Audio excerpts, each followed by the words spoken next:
दोस्तों, एक बात हमेशा याद रखिएगा। जो इस दुनिया में आया होता है उसे एक न एक दिन जाना ही होता है, मगर अफसोस तब होता है जब उसकी बेवकत हत्या कर दी जाती है। और जो अपराध करता है वो ये समझता है कि वो कभी पकड़ा नहीं जाएगा, तो वो बहुत बड़ी गलती करता है।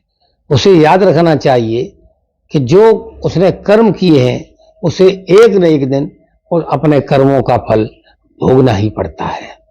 तो आगे आगे बताते हैं आगे कहानी। आज जो सच्ची घटना सुनाने जा रहे हैं वो उत्तर प्रदेश की एक जिला पड़ता है। जिला का नाम है, चर्चित जिला है, जिला इटावा। इटावा जिले में एक चर्चित तहसील पड़ती है, उस तहसील का नाम है, या विधानसभा पड़ती है, उसका नाम है विधानसभा जसवंत नगर। जसवंत नगर में कोतवाली क्षेत्र के अंतर्गत गांव आता है। गांव का नाम है परसौआ। परसौआ गांव में जो अभिषेक उर्फ करू, जिसकी उम्र लगभग 35 वर्ष है, और उनके पिता का नाम जो है वो गिरजा शंकर हुआ करता है। परसौआ गांव जो है वो यादव बाहुल क्षेत्र है। करू गिरजा शंकर अपने बेटे की और बेटियों की शादी करके निवृत्त हो चुके होते हैं। चूंकि गिरजा शंकर का परिवार जो है मिडिल फैमिली से आता है, मगर इतने भी गरीब नहीं है जो अपने परिवार का भरण पोषण ना कर सकें। उनके जीवन यापन जो है बड़े आराम से चल रहा होता है। जो करू हैं, अभिषेक और करू उनके बेटा, उनकी शादी एक पड़ोसी गांव है नगला सेवा, उस गांव से उस बेटे की शादी कर लेते हैं। और जो उनकी बेटी हुआ करती है बड़ी, वो पड़ोसी गांव जो है नगला पशी में है, वहां शादी कर देते हैं। जो जो जो नगला पशी है उनमें उनका नाम हुआ करता है शहवीर सिंह, जीजा का नाम। तो करू जो है, अब शादी हो गई, उनके बच्चे हो गए, तो उसे भी लगता है कि मुझे भी कुछ न कुछ कमाना चाहिए। तो शहवीर सिंह जो करू हैं वो कभी ड्राइवरी कर लेते हैं, कभी ऑटो चलाने लगते हैं, और अगर कोई काम नहीं मिलता है तो जसवंत नगर जाकर के वो अपने बाजार में कोई न कोई काम करता ही रहता है। तो उनका जीवन बड़े आराम से चल रहा होता है। अब करू जसवंत नगर में एक दिन जो है काम करने के लिए आते हैं, और वो समय होता है 16 जनवरी। रोज की भांति काम करते हैं। 16 जनवरी सन 2024 काम करने के सिलसिले में जब वो आते हैं, जब छुट्टी होती है सबकी, तो वो भी अपना घर साइकिल से आना जाना रहता है, सो साइकिल से घर चले आते हैं। जब घर पा जाते हैं तो उन्हें एक याद आता है कि जो खाने का टिफिन होता है वो तो वहीं भूल आए हैं, उसी धान मिल में जहां काम करते थे। तो उन्हें वो साइकिल से उसे लेने के लिए आते हैं। हालांकि उनकी पत्नी ये कहती है कि क्या करोगे जाकर के, कल देख लेना, कल और किसी में खाना लिए जाना। बोलो नहीं, ले आता हूं। तो खाना लेने, टिफिन लेने के लिए चले आते हैं। उसके बाद जब वो थोड़ा समय गुजर जाता है तो पत्नी नीतू नारायण जो नाम होता है पत्नी का, वो उसे फोन लगाती है और पूछती है, अरे इतनी देर कहाँ लगा दी? तो वो जो है अभिषेक कहता है, बस 10 मिनट के अंतर्गत हम जो है पहुंचने ही वाले हैं। दोस्तों, वो शाम हो गई, वो करीब 6 बजे की बात है, तो 7 साढ़े 7 बजे तक उसे लौटना चाहिए था, पर वो नहीं लौटा। शाम हो गई और वो फिर लौटा ही नहीं। आखिर वो कहां चला गया? तो ये सब कहानी पूरी जानने के लिए हमारे चैनल को लाइक और सब्सक्राइब अवश्य कर दीजिएगा। फिर आगे हम उस कहानी को आपको सुनाते हैं। तो अब जो शहवीर सिंह नहीं लौटा तो रात हो जाती है। रात के बाद जो है सवेरा हो जाता। चूंकि ये शबीर सिंह जो ये करू है अभिषेक, वो कहीं ना कहीं एक आध दिन के एक आध रात के लिए वो काम की जगह के सिलसिले में वहीं रुक जाया करता था। तो उसको भी ऐसी भारी चिंता नहीं हुई कि शायद रुक गए होंगे। फोन लगाते तो स्विच ऑफ जाता है।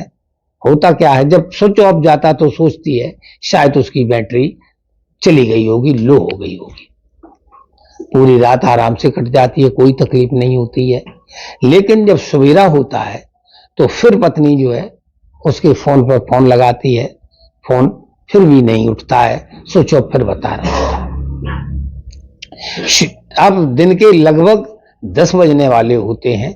तो दिन के 10 बजे लोग बाग जो हैं तो अपने अपने शहरों पे काम के सिलसिले में, कोई चारा लेने के सिलसिले में खेतों पे जाया करते हैं। तो वहां जो साइड में जो लोग गए थे उन्होंने एक साइकिल को खड़ी देखी। साइकिल जो रोड पर खड़ी थी तो गांव वाले अक्सर एक दूसरे की वस्तु को पहचान लिया करते हैं। तो उन्हें लगा ये साइकिल जो है करू सिंह की है, जिसका नाम शेख है, शायद उसी की रही होगी। तो फिर उसको देखा, चारोरी ढूंढा कि शायद कहीं बैठा हो, उठा हो, कोई बात हो। देखते हैं तो अभिषेक एक झाड़ी के किनारे सड़क के नीचे जो है एक गड्ढा है, झाड़ी है, वहां बड़े होते हैं।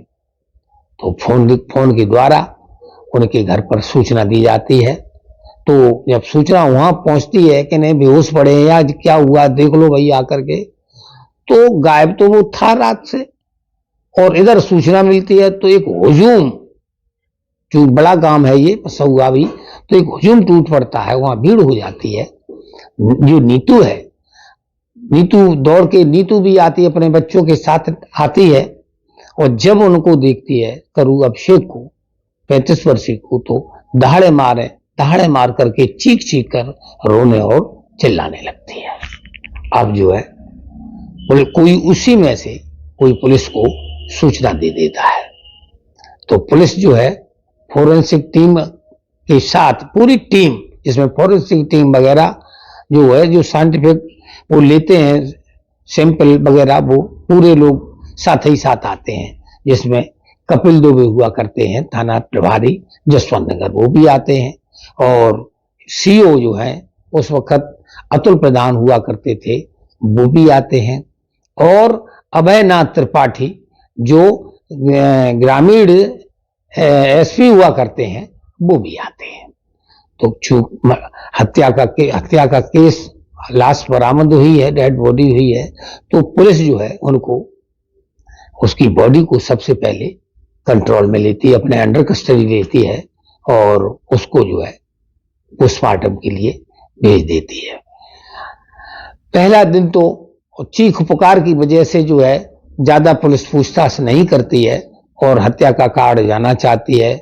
तो देखती है कहीं ऐसा कुछ चीज खा लिया हो, उससे हुई हो, किसी ने मर्डर कर दिया हो। मतलब हत्या की वजह तो तभी समझ में आएगी जब उसका पोस्टमार्टम हो जाएगा। अब पुलिस जो है पोस्टमार्टम का इंतजार करने लगती है। 24 घंटे के बाद जो है पोस्टमार्टम रिपोर्ट भी आ जाती है और उसमें रिपोर्ट में आता है कि जो है अभिषेक की जो है हत्या गला दबा करके की गई है, यानी उसकी मौत जो है दम घुटने से हुई है। अब पुलिस तफ्तीश में लग जाती है। कोई साधारण और सामान्य मौत नहीं थी। तो जब हत्या हुई है तो पुलिस तफ्तीश में लगती है। तो सबसे पहले जो पुलिस है, रोज की भांति हमेशा या तो कॉल डिटेल चाहिए, लोकेशन कॉल की, और या फिर सीसीटीवी कैमरे। तो वहां सीसीटीवी कैमरा तो सड़क पर कहां से आया, तो कॉल डिटेल की बात चलती है। जो उसको पूछा जाता है, उसकी पत्नी को, तब वो बताती है हाँ उनके पास फोन भी था। तो उस जगह पे फोन भी देखा गया, फोन उसका गायब हुआ करता है, फोन नहीं मिलता है। तो सबसे पहले उस पत्नी को पूछा जाता है ये घटना के बारे में।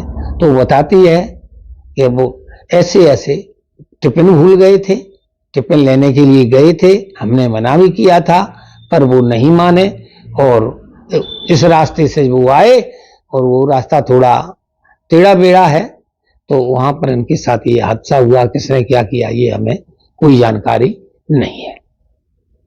अब पुलिस किसको पूछे? उनके पिताजी से पूछते हैं कि आपकी कोई दुश्मनी, आपके परिवार में किसी वाद विवाद? तो जो उनके पिताजी हैं वो जो कहते हैं गिरजा शंकर जी कि भाई हम इतने अपने पुअर फैमिली से बिलोंग करते हैं, हमारी किससे दुश्मनी हो सकती है? साहब हमारी किसी भी आदमी से कोई दुश्मनी नहीं है, और दुश्मनी भी हो तो मेरा गांव इतना ऐसा गांव नहीं है जो कि हत्या वगैरह हो। हमारे बेटे की कोई हमारी दुश्मनी नहीं है। अब पुलिस पछताती और देखती है कि किसको पूछा जाए, कहां पूछा जाए। तो शक की सुई जो है अब पत्नी पर ही आधारित होकर वो अपना जो है कार्यक्रम आगे बढ़ाती है। पत्नी को उठाया जाता है, पत्नी को ये उठाया जाता है और उसको कॉल डिटेल, फोन लेकर के कॉल डिटेल को जो है उस पर टेस्ट पे लगाया जाता है। कॉल डिटेल में जो है एक नंबर ऐसा मिलता है जिससे जो नीतू नारायण है लगातार सालों से संपर्क में है, और एक दिन में 3-3, 4-4 बार जो है उस फोन पर उनकी बात हुआ करती है। तो उस फोन के बारे में जब पता लगाया जाता है तो वो फोन जो है उनके जो है बहनोई साहब का हुआ करता है, जिनका नाम शबीर सिंह है। तो जिस दिन ये हत्या हुई उस दिन भी शबीर सिंह के फोन पर कई बार बात की गई है। तो अब फोन जो शबीर सिंह को उठाया जाता है, शबीर सिंह को पूछा जाता है तो शबीर सिंह भी यही बात बताता है कि चूंकि हमारी तो रिश्तेदारी है, जो बात हुई है वो रिश्तेदारी को लेकर के हुई है, तमाम बातें हुआ करती है रिश्तेदारियों में, फिर छोड़ देती है। अब शबीर सिंह को और नीतू सिंह को दोनों को उठाया जाता है। पुलिस जो है अंधेरे में तीर चलाती है और नीतू नारायण से कहती है कि मुझे इस घटना का सारा राज जो है तुम्हारे बहनोई शबीर सिंह ने बता दिया है, लेकिन हम सत्यता जो है वो आपके मुंह से सुनना चाहते हैं। तो दोस्तों तीर निशाने पे बैठता है। नीतू नारायण ये समझती है कि राजफाश तो उसने कर दिया है, तो वो रोने लगती है।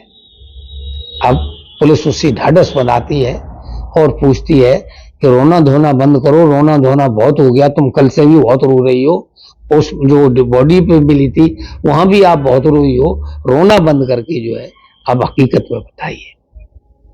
तो नीतू नारायण जो कहानी बताती है उस कहानी को सुन करके पुलिस वाले भी दंग रह जाते हैं। वो कहानी बताती है कि हमारा जो है प्रेम संबंध अपने जीजा से हुआ करता है। चूक जीजा का और सरहेज का रिश्ता ही ऐसा होता है, जो जीजा हैं वो मजाक कर लिया करते थे, और मजाक में जो है कब प्रेम प्रसंग में हो गया, और प्रेम प्रसंग के बाद कब भी एक दूसरे के नजदीक आ गए और संबंध भी बना लिए, ये नीतू नारायण नहीं समझ पाई और ना वो है शबीर समझ पाया। दोस्तों प्यार एक ऐसी चीज है जो प्यार को अंधा बोला गया है, वो कतई झूठ नहीं है। इस अंधेपन ने जो है 3-4 परिवार बर्बाद कर दिए। होता क्या है, तो ये संबंधों की चर्चा कहीं न कहीं उन जो अभिषेक है उनको भी लग जाती है। तो एक बार शबीर सिंह ने ला करके इन्हें कृषि में छिड़कने में, जो कृषि खेती में दवा छिड़की जाती है, वो भी शीशी ला करके दी थी, उसके खाने में मिलाया था, लेकिन उसको उल्टी वगैरह होकर के बच गया था वो किसी तरह से। अब की बार जो है इन्होंने एक प्लान बनाया और प्लान के अंतर्गत जो है उसको वहां रास्ते में पकड़ लिया और उसकी गला दबा करके हत्या कर दी।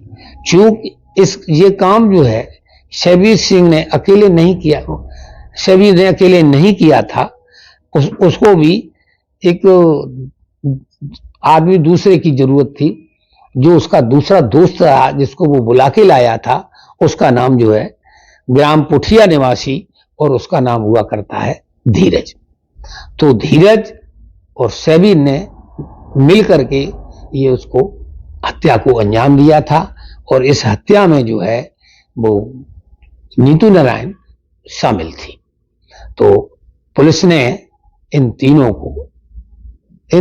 को गिरफ्तार कर लिया। गिरफ्तार करके इनको जो है जेल भेज दिया। तो और ये पुलिस ने खुलासा मात्र 48 घंटे के अंतर्गत कर लिया था। दोस्तों, फिर कहेंगे नीतू नारायण ने जो किया, आप भी कमेंट कर बताइए, नीतू नारायण शब्बीर ने जो किया वो अच्छा किया या बुरा किया, करना चाहिए था या नहीं करना चाहिए था। मगर हमारा जो आज की कहानी सुनाने का जो उद्देश्य है, किसी की भावना को ठेस नहीं पहुंचाना है, किसी की बदनामी नहीं करना है। हमारा काम यह है जो लोगों को जागरूक करना, और जागरूकता में हमारा यह कहना है कि ऐसा कोई काम मत करिए जिससे समाज में बदनामी हो और परिवार टूटे। अब जो नीतू नारायण जेल गई, उनकी 2 बच्चे घर पर अनाथ हो गए, पिता वृद्ध हैं शब्बीर, और अब अपने जीजा का घर देखिए, वो जीजा जो है जेल चला जाता, वहां उसकी जो है नंद जो है वो भी रो रो के उसका भी बुरा हाल है। और वो जो शब्बीर, उसके जो दोस्त था धीरज, प्लान ये था कि इसको हटा करके जो है, इसको करू को अभिषेक को मार करके जो है धीरज के साथ उसका गोना रोना करवा देंगे।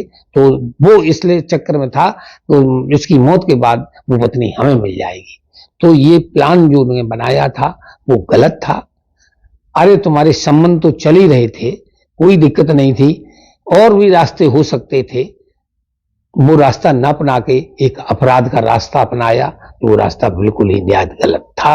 आज की कहानी आपको कैसी लगी हमें कमेंट में जरूर बताइएगा। नमस्कार, धन्यवाद।